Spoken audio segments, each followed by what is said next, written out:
흔히 임금이 있는 곳을 가리키는 궁궐 안에는 여러 가지 궁이 있습니다. 왕이 정사를 돌보고 거처하는 정궁, 상왕이나 대왕대비가 머물거나 왕이나 왕세자비를 맞아들이기 위한 별궁, 정궁에 변고가 있거나 왕들의 요양을 위해 잠정적으로 머무는 행궁 혹은 이궁이 있습니다. 이 중 정궁은 그야말로 왕실의 으뜸 궁궐이고 이궁은 일종의 정궁을 보조하는 궁궐인 겁니다. 말하자면 경복궁은 정궁이고 창덕궁이나 덕수궁은 이궁인 격입니다. 1104년 고려 숙종이 나라에 여러 재난이 계속되자 이를 막기 위해 풍수지리서를 쫓아 북악산 남쪽에 이궁을 세웠습니다. 조선 개국 후 태조는 경복궁을 창건하면서 이곳을 후원으로 사용했는데 호랑이가 자주 나타나던 터에 태종이 이곳 숲을 지나다 변을 당할 뻔한 적도 있었다는 일화도 있습니다. 그러다가 일제는 조선 왕조의 상징인 경복궁을 가로막아 총독 관저를 짓고 뒤편에 총독 관사를 두었습니다. 북악산과 남산을 잇는 산의 정기가 흐르는 줄기를 잘라 왕실의 기와 민족 정기를 말살하려 했던 것이라고 합니다.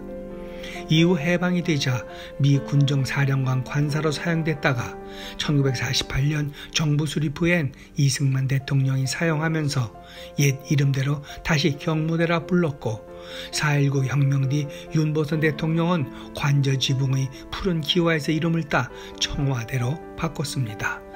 헌데 지금의 청와대는 불통과 단절 그리고 왕조시대를 연상할 정도로 봉건적이고 폐쇄적인 구중궁궐의 권위주의 이미지를 풍긴다는 지적이 끊이지 않았습니다.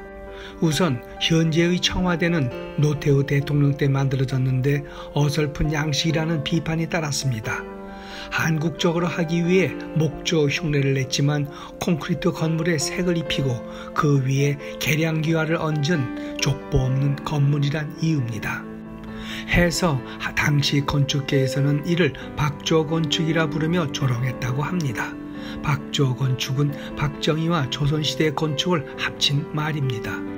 게다가 대통령이 직무를 보는 청와대 본관과 생활공간인 관저, 보좌관과 비서진이 근무하는 3개의 비서동, 취재진이 상주하는 춘추관 등이 모두 멀리 떨어져 있습니다.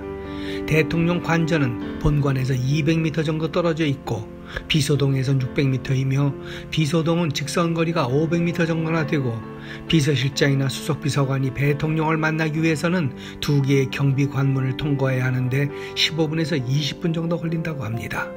이 때문에 참모들이 하루 종일 대통령을 못 만나는 경우도 많을 뿐 아니라 대통령이 집무실에 있는지 관저에 있는지 잘 알기 어렵다고 합니다.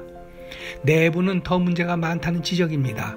웅장한 본관 2층의 대통령 집무실은 규모부터 권위적입니다. 운동장만큼이나 크게 느껴지는 집무실에는 대통령이 사용하는 책상과 회의용 탁자뿐인데 출입문으로부터 책상까지의 거리가 15m나 됩니다. 해서 구조 자체가 사람을 주눅들게 하다 보니 대통령 집무실에 들어간 고위 관료가 뒷걸음질 쳐나오다 넘어졌다거나 너무 긴장해 오줌까지 쌌다는 일화가 있을 정도라고 합니다. 본관 전체 면적은 25평대 주거공간의 1000배란 계산입니다. 청와대 내에서 대통령을 마주치기가 사실상 불가능한 구조라는 겁니다. 해서 대통령과 참모진 간의 거리를 좁히는 실무형 구조로 바꿔야 한다는 제언이 나오는 이유입니다. 대부분의 민주주의 선진국에선 빠르고 편한 소통을 위해 대통령, 총리, 수상 등의 집무실과 참모실이 한데 붙어 있습니다. 백악관의 경우 대통령 집무실인 오벌 오피스와 보좌관들 사무실은 한 건물 한 층에 있습니다. 소위 말하는 웨스트 윙입니다. 대통령은 언제든 지척에 있는 참모들 사무실을 찾아 국정을 논의할 수 있고 오벌 오피스에서 뜰로 나가면 참모진 모두와도 만날 수 있는 개방형입니다. 영국도 총리 집무실과 가족 주거 공간, 비서실장실, 참모 사무실, 회의장 등이 모두 한 건물에 몰려 있습니다. 옆 건물에는 재무장관 집무실이 있는데 건물들이 서로 연결되어 있습니다. 독일이나 일본도 총리 집무실과 참모들의 사무실이 한 건물에 있습니다. 이러한 여러 이유 때문에 대선 후보들이 청와대 이전을 단골 공약으로 내걸었지만 매번 수포로 돌아갔습니다. 헌데 이런 900년 금단의 지역이 며칠 후면 일반에 개방되고 대통령 집무실은 용산으로 옮겨갑니다. 74년 만입니다. 이에 따라 대통령 새 집무실 명칭에 대한 관심도 또한 화제입니다. 주한미군들은 한국어 지명을 자신들이 발음하기 쉽게 영어식으로 바꿔 부르는 경향이 있습니다. 일례로 동두천은 영문 이니셜로 TDC라고 하는가 하면 용산은 한자 지명의 뜻을 따라 드래곤 힐로 부른다고 합니다. 이 때문에 그동안 청와대 블루하우스를 가리켰던 BH 대신 요즘은 DH라는 말이 자주 쓰인다고 합니다. 헌데 이것이 드래곤 힐의 약자인 DH인지 용산과 청와대 합성어인 드래곤 하우스의 DH인지 모르겠습니다. 그런가 하면 국민의 집이라는 의미인 People's House PH가 제한되기도 했습니다. 단어는 다르지만 백악관은 원래 대통령의 집 President's House PH였습니다. 이름 그대로 대통령 집무실 겸 숙소였습니다. 1812년 영국과의 전쟁 때 영국군이 불을 질러 시커멓게 탄 외벽을 백색 석회로 단장하면서 1901년 리모델링을 한 후 공식 명칭으로 채택했습니다. 프랑스의 엘리제 궁은 샹젤리제 거리와 가까워 붙은 이름이고 영국 총리 집무실은 거리 명대로 다우닝가 10번지입니다.